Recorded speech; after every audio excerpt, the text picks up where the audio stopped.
Hello everybody and welcome to today's webinar. My name is Melissa Burke and I'm a Scientific Training Officer here in the training team at the EBI, and I'll be your host for today for this webinar, which is the second webinar in our series, Bringing Data to Life, Data Management for the Biomolecular Sciences. So the topic of today's webinar is why share your data, and we're going to be hearing from two people, Ewan Birney and Elizabeth Bush, about their own motivations for sharing data. So Ewan Birney is one of the directors of AMBL EBI along with Rolf Appelweiler, and he also runs a small research group here at the EBI. He completed his PhD at the Wellcome Sanger Institute and later became head of the nucleotide data at AMBL EBI. He became the director of the EBI in 2015. Ewan's main research areas of interest include functional genomics, DNA algorithms, statistical methods to analyze genomic information, and use of images for chromatin structure. Ewan is also a non-executive director of Genomics England and a consultant and advisor to a number of companies, including Oxford Nanopore Technologies, Dovetail Genomics, and GSK. Ewan's not able to join us in person today, but luckily he was able to record his webinar with me on Monday and will be able to watch it in a few minutes' time. Elizabeth Bush is the head of the Vertebrate Genomics Group. I hope I've got that right. Is that right, Elizabeth? Yeah, Genetics and Genomics. Genetics and Genomics Group here at the Sanger Institute and the University of Cambridge. After studying biochemistry at the Eberhard Karls University in Tübingen, she took part in one of the large forward genetic screens in zebrafish with Professor Neuslein Volhard's department at the Max Planck Institute for Developmental Biology as part of her doctoral thesis. She became co-project leader of the Zebrafish Mutation Project in 2005, 2 years after joining Dr. Derek Stempel's group at the Sanger Institute. In that role, she oversaw the establishment of new approaches in zebrafish genetics using next-generation sequencing and multiplex phenotyping. Since the end of this project, she's now heading the Vertebrate Genetics and Genomics Group, and the focus of her work is on using the zebrafish mutant collection as well as early embryonic lethal mouse lines as part of the Wellcome Trust Strategic Award to establish gene regulatory interactions in development and disease. So Elizabeth and I are going to turn off our webcams and we will get started with the webinar. So before we start and hear from Ewan and from Elizabeth, I wanted to ask all of you a couple of questions about your own data sharing motivations and opinions. So the first question is, do you share your data? And in order to answer this, there should be a question pop up on your screen. And all you need to do is click on the option that you agree with. So do you share your data? Yes, no, or no, but you would like to. So I can see about half of you have voted so far. I'm just going to give it a couple more seconds, and then I'll close the poll and we'll have a look at the results. Okay, so thanks very much for that. So it seems that around half of you are already sharing your data, which is great to see. Some of you aren't sharing it yet, but there's quite a few of you as well who would like to, but aren't just yet. So hopefully this series will help you learn about the different ways that you can share your data as well. So the second question that I have for you, if you are sharing your data, why are you sharing it? Is it because your supervisor told you to? Because you believe in open science, or the journals and funders require it, or because you want to build your reputation as a researcher? And for this one, you can choose more than one option. Just a couple more trickling in. Okay, so I'm going to close that poll now. So this is quite interesting. Often when I do this, a lot of people say it's because their supervisor told you to. But in this case, it seems your supervisors aren't getting involved, or you're already supervisors and you're quite proactive. And it's really great to see that nearly everybody who voted believes in open science and the value of it. Okay, so that's it from me. So now we're going to hear from Ewan. So if you just give me a moment or two, I will open up his webinar, and we can watch that together. So welcome, I'm Ewan Burney from Director of EMBL EBI, and I'm going to give a short webinar here about data sharing, both about how we think about data sharing at EBI and also why we, and myself in particular, do data sharing. So just a bit of perspective at the start. We've been living through a remarkable revolution in biological data over the last about 2 decades. This, for me, is one of the best ways of describing this change. So between 1999 and 2002, an American raised enough money to sequence the human genome through a private company. And that was about the same amount of money as the most expensive house in London purchased during that time.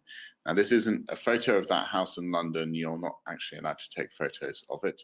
This is a nearby house in Kensington. On the right-hand side, if I want to get my sequence, my genome sequence done now, it would cost less than an Arsenal season ticket, and it would probably be a lot more valuable than the 2017-2018 Arsenal season as well.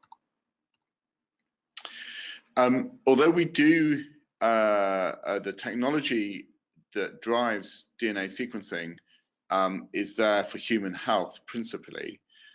In fact, all the biomolecules that make up a human, DNA, RNA, and protein, are effectively the same. They're made from the same building blocks across all of life.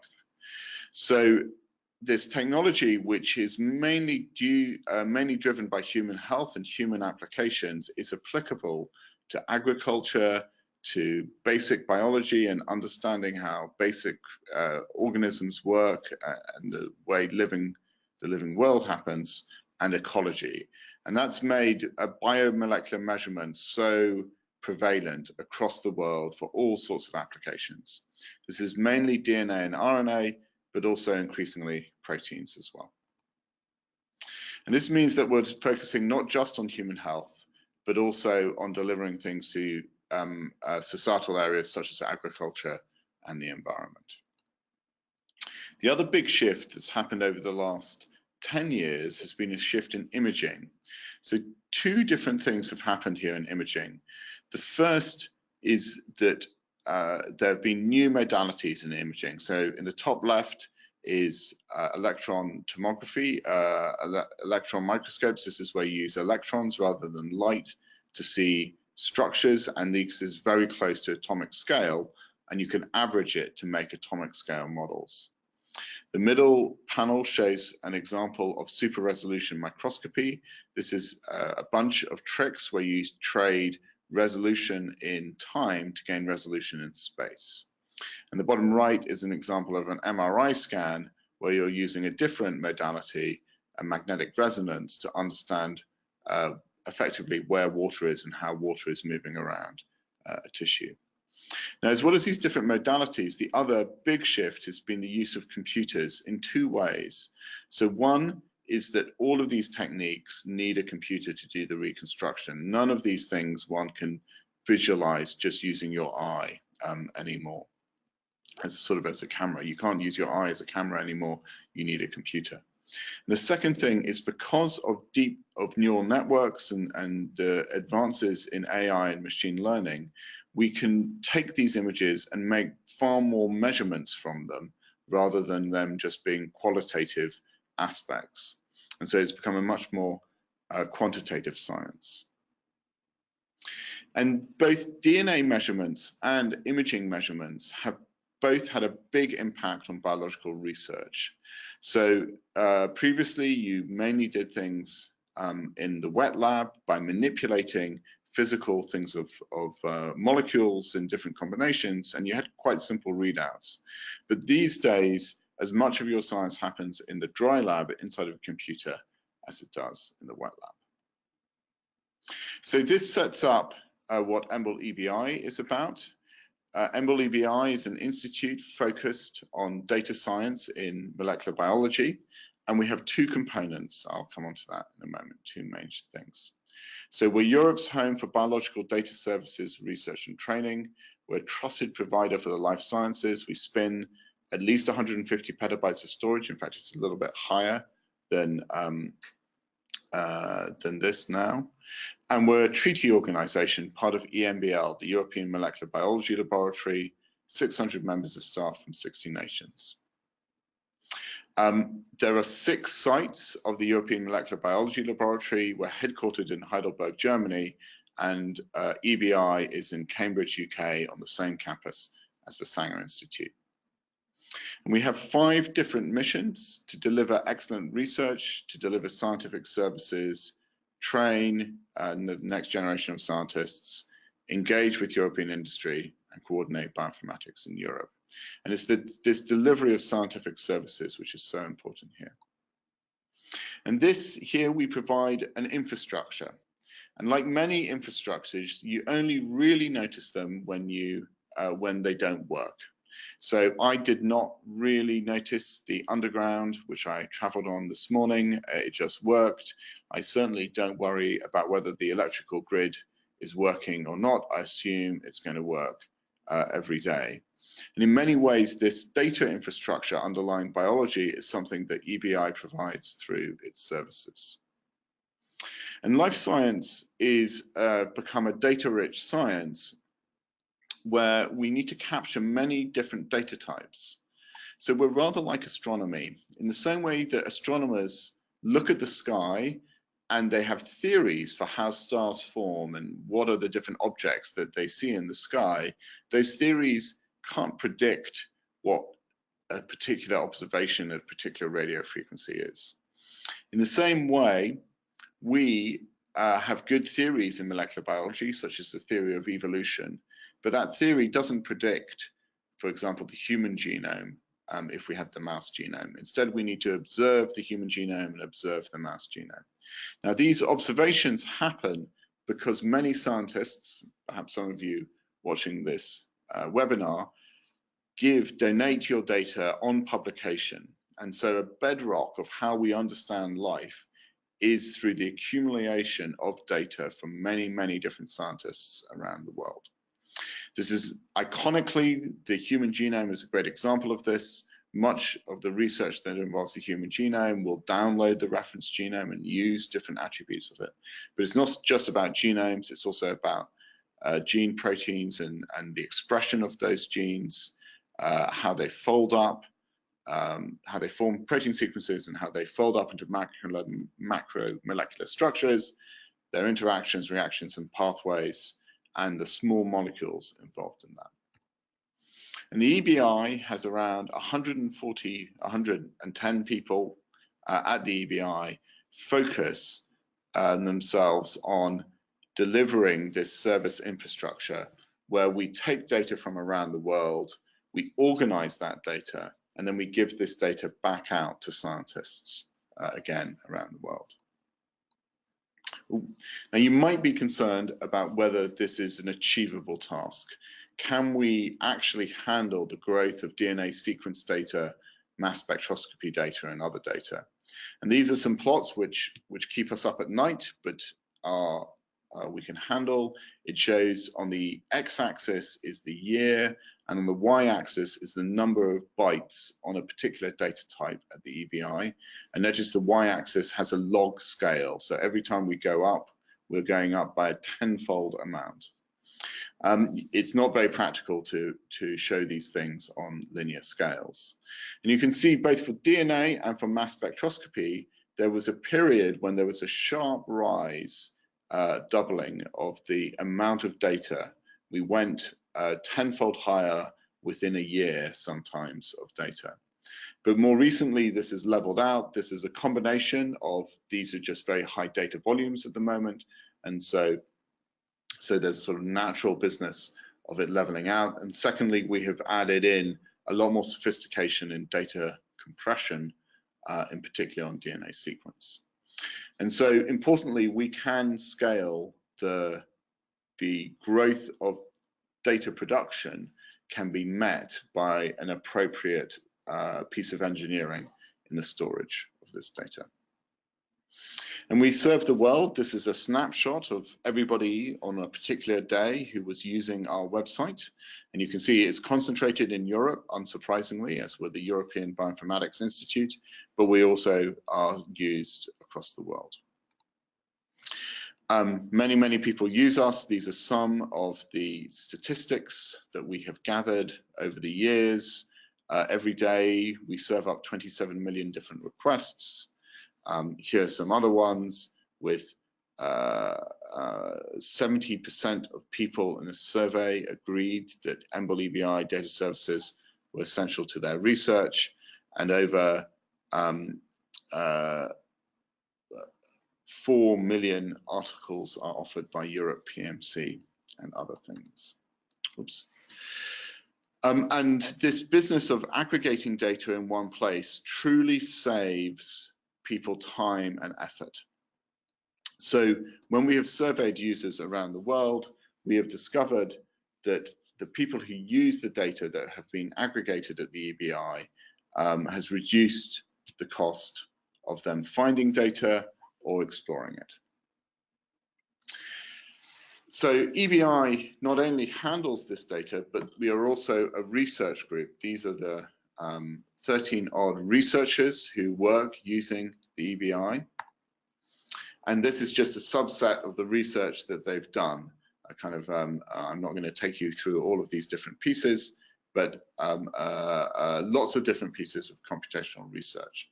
So as well as providing these data services, we also act as researchers ourselves. And from my own perspective, there are a number of reasons why people share data or should share data. And just to go through these 4 different key points. So the first reason to share data is in fact for yourself. So usually in 3 or 4 years' time, I discovered that I would really like to get access to my data sets of a paper that we have published. And of course, sometimes you've kept everything neat and tidy on your own disk, but in fact, it's much cleaner if you have submitted all your data into databases, then you yourself can re-access that data in 3, 4, 5 years' time. The other reason to share data is because many cases your funder now mandates you, tells you to do this. And by saying that you will share data through things like EMBL EBI, you fulfill this funder requirement. Why do funders want to do this? Is because it helps other scientists release value from the data. Now, this can be very open. Many of the data sets that are being collected have provided insights in areas that the originating scientists never thought about. And so famously, endosymbiotic bacteria have been discovered in the sequencing reads of different animal genomes, for example, Drosophila or Anopheles. But there have been other very serendipitous discoveries about how life is put together due to data being deposited. And that goes from structural biology through to DNA sequence. And as selfishly for yourself, sometimes, very often, I've had new collaborations start from scientists contacting me because they have seen data that I have shared and they want to know more about it. Certainly you get more citations due to it. And then finally, I think the most important reason to share data is because it's the right thing to do. So science is really characterized by the accumulation of knowledge, and a knowledge that we share freely across the whole world. This was part of the Renaissance in Europe of the scientific method and discovery of the scientific method. And it was connected to the idea that we should share our knowledge and data openly so that as humanity we can progress. And so any of these reasons are good enough to share data. You can choose which one of them works for you. But however you share data, EMBL EBI will help you do it. So that's all Ewan had to say on the topic of data sharing. As you can see, some of his reasons for sharing data line up with some of your reasons for sharing data. So I'm now going to hand over to Elizabeth, and she's going to speak to you about why she felt it was important to share the data that she's been generating as part of her research. So if you just bear with us a moment while we switch computers, and we'll be right back with you. Okay, so I think I'm unmuted now. So yeah, as it says, I'm Elizabeth, and I'm going to share my thoughts and my experiences on data sharing. If I can get my, yeah, there we go. So as Melissa said, the interest of my lab is in uncovering gene regulatory events in development and disease. And we use zebrafish and also mouse as our model systems. And we mostly generate transcriptome data, whole genome data, and exome data. So I will use these two fairly recent publications of ours as sort of examples, how we went through the process and why, and how we've benefited from it. On the left, it's a paper in eLife where we published baseline mRNA expression time course of embryonic development in zebrafish. And on the right, it's a characterization of a mutant in a chromatin modifier where we also generated RNA-seq data. So where do we share our data? If we start at the top in the middle, so our sequencing goes straight into ENA, the European Nucleotide Archive. And from there, together with metadata that we provide through ArrayExpress, some of the data goes into Expression Atlas, where we can display both baseline expression data as well as differential data. For publications, we put our output from differential expression analysis into Figshare, as well as any Go ontology enrichments that we do. We put our code on GitHub so that people can do their own analysis using our code.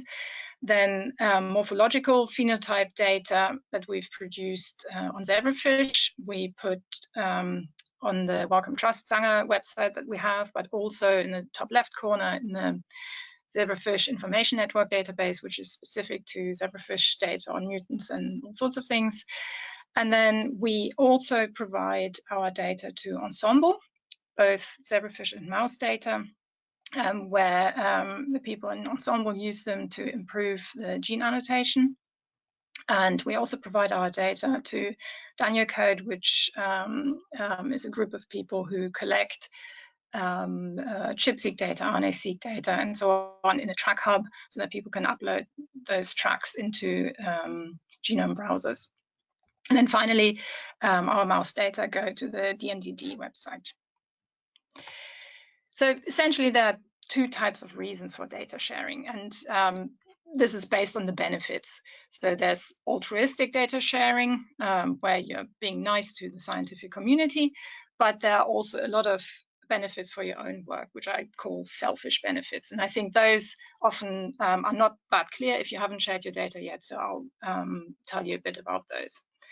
But let's start with the altruistic reasons for data sharing. The first one really is to contribute to the databases that I use on a daily basis. So Ewan has already alluded to this. The databases that we use when we, for example, want to look up what a certain gene does that we come across in the literature or in our own work, those databases don't get populated by themselves. This is just experimental work that people do and then either publish or directly submit. This is, for me, an important reason to give back to those databases that I use. And secondly, reduce duplication of effort. Because we use animal models in our work, we are obliged to follow the 3 R's, so the replacement, refinement, and reduction of animals in research.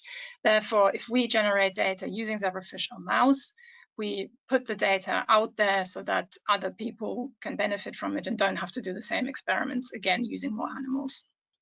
But then also it saves an awful lot of time and money for people. So in our case, we benefited from that because we got, for our eLife paper, we got reviews back and they said, you need to compare your RNA-seq data to ChIP-seq data. And first we were a bit like, oh God, how do we do this? That's months of work. But then luckily we found data that had been published before with good metadata attached that we could use in our publication. And then subsequently, we obviously also cited that work. Then another reason is to enable more discovery. So other people will have completely different questions for your data. And that also goes a little bit to the worry, and that was also one of my worries of scooping. And so in that context, we have put data into the public domain before we've published them. And especially, so that was the case for our baseline mRNA expression data in zebrafish. We put those on Expression Atlas, and we did that with a data reuse statement. And I won't read that to you, but essentially it says it is in accordance with the Fort Lauderdale Agreement, which means that people can see the data, they can use bits of it, they can cite us. So in that case, it would be the Expression Atlas site with an acknowledgement to my lab. But we've asked them, and this is just a contract of trust really, to not do large-scale analyses until we've published our paper. And this has worked for us. So far, none of the data that we've put out in the public domain were used to scoop us in that sense. Then another reason for me is to give non-bioinformaticians access to next generation sequencing data. And that will be the vast majority of people in your field and beyond. And I often think, so often you read papers which say this data set provides a useful resource, but then there's the subtext that isn't in the paper that is, but only if you know how to get to our files, understand what the samples are, rerun quality control and the analysis, and then eventually you can get to what you wanted to ask of the data. Often people provide Excel files with some cryptic numbers in that are not very helpful. We had that experience when we were asked to compare our data to existing melanoma data sets. So I think it's good if you submit your data so that they're displayed in a processed web-based format. So for example, as tracks so that people can upload them to their genome browser. If you submit to Geo, then there are tools on the website so that people who don't have bioinformatics skills can run differential expression analysis. Or here at the EBI, there's Expression Atlas, which display the data for you, be it baseline data or differential expression data. Now, to the selfish reasons for data sharing. So for us, it was really important to be educated in documenting good metadata. So anyone who's done molecular biology will have some random tubes in their freezer labeled 1 to 12, and you don't really remember what they are 2 weeks after the experiment. And it's exactly the same with sequencing data. You think you've written it down well in your lab book, but as Ewan said, if you come back 1 or 2 years later, having it properly submitted with metadata in a database is so much better than trying to trawl through your directories and your lab books trying to figure out what you did. So data sharing definitely encourages comprehensive metadata documentation. Then easy data access. So this picture here is our zebrafish baseline data in Expression Atlas, and we use it all the time. We just go to Expression Atlas and check how genes are expressed across development. And so it makes it much easier for us to use our own data, and also for others. So you are much more likely to be cited if your data is easy to find. Then paper and grant writing. As you will know, data access is pretty much mandatory everywhere now. And if you get your data into, for example, so through Array Express, for example, in early, that saves you a lot of hassle when you're about to submit and you realize, oh God, I need to somehow share my data because the journal stipulates that. And also, reviewers will appreciate easy access. And this is from a review that we got back just a week ago, where they said there's tremendous utility for researchers in having processed discrete, clear, and unambiguous annotated differential expression gene lists. So that's good to see. Then when you write grants, impact statement and data management plans are not the most pleasant thing to write. But if you already have links to data that you have submitted that you can use to show, yes, we're good at this, we submit our data, that makes it much easier to prove that you can deliver these things. Then having your work out there in databases that are used by people outside your field raises awareness of your work, which then eventually benefits you if these people sit on grants panels. You can link stuff on social media. If you've put something new out there, you can tweet about it. And in general, it's just good for your reputation, because what comes across is that you know what you're doing.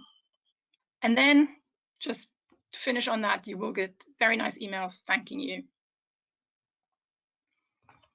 And yeah, that's it. Thanks for listening. Thanks very much, Elizabeth. I can definitely relate to some of those selfish benefits, especially the random tubes in the freezer one. And actually, the idea of putting it in a public database so it's easier for somebody else to access is something that I haven't thought about myself before, but it's definitely true that not everybody is a bioinformatician. We need to be able to bridge that divide between bioinformaticians and wetland biologists, and sharing our data can help to do that. So we do have time for questions now. If you do have a question, please type it in the chat box, and then we can try to answer your questions as best as we can.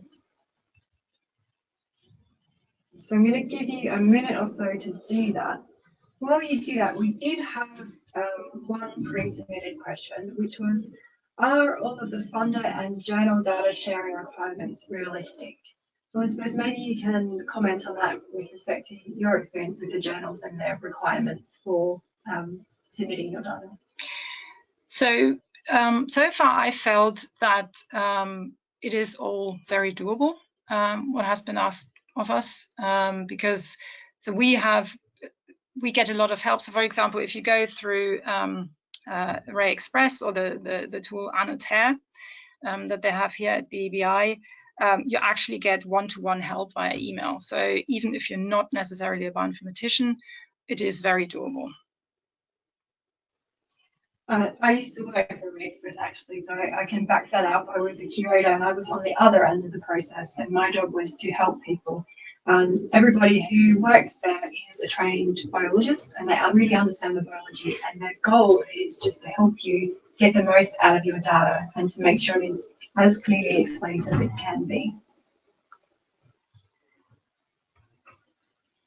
Okay, we have one. So there is a question from Carol on how do you deal with major journals not having a sharing policy and being important for a researcher's career versus wanting to open your data? So do you mean before publication? Okay. Shall I type it, or I can? Yeah, I can just. Yeah. Yeah, we can just talk. Yeah, yeah, it's easier. Yeah.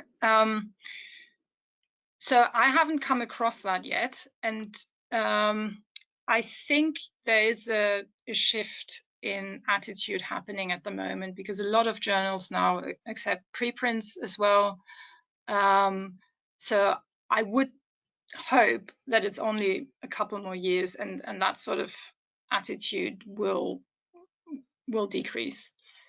I think also you can be quite proactive in sharing your data yourself. You don't have to wait until you're publishing it. You can put your data into a database and then you get your accession number. You can use that for multiple journal submissions, regardless of that journal's sharing policy. Not every journal is as aware of open science as we might like them to be.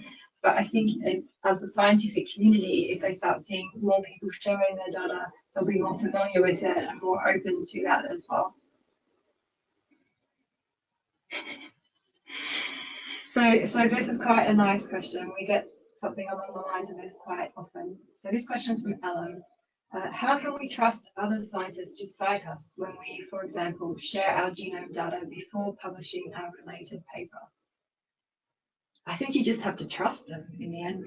Would you agree? Yeah, I think so. So, I mean, how many among you have used other people's data without citing them? I think it's much, much less prevalent than we fear. Yeah, I don't think I've ever come across, unless it's a case of gross misconduct, I've never come across anybody taking data and claiming it as their own. I've never seen it, even working as a curator. The other thing to note on submitting your data before it's published is many of the databases, especially at the EBI, allow you to keep it private until it is published. So you'll be given an accession number which you can put into your paper, and you can also be given a reviewer login details so that reviewers can see it, but it's not yet open to the public. And then once your paper is published, then you can release it. So in that way, you're still sharing your data, but you're protecting yourself a little bit as well.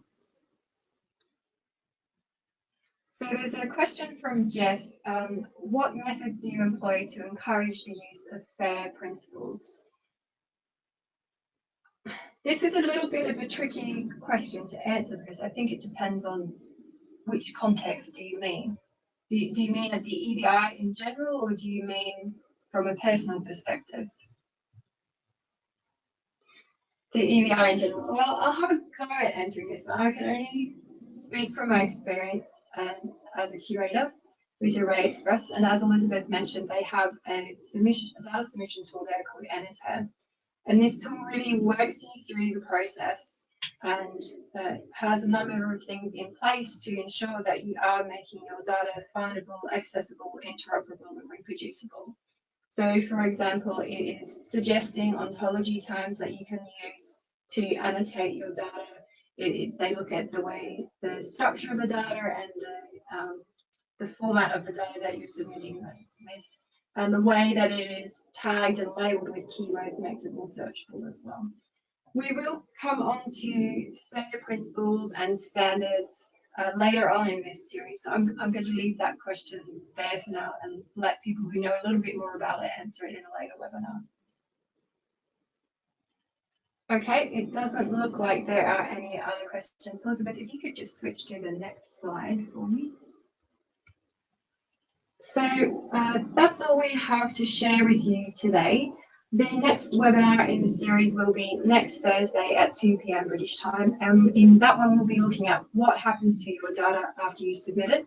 And we'll be hearing from Nancy and Kiva about how they encourage people to submit their data and help them do it. We'll also be hearing from Maria about the concept of data ownership and how ORCIDs and DOIs relate to that.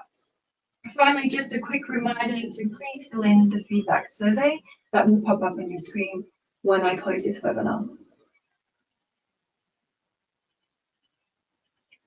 So that's all we have time for today. Thank you all for joining us, and I hope to see you again in another webinar in this series. Enjoy the rest of your afternoon.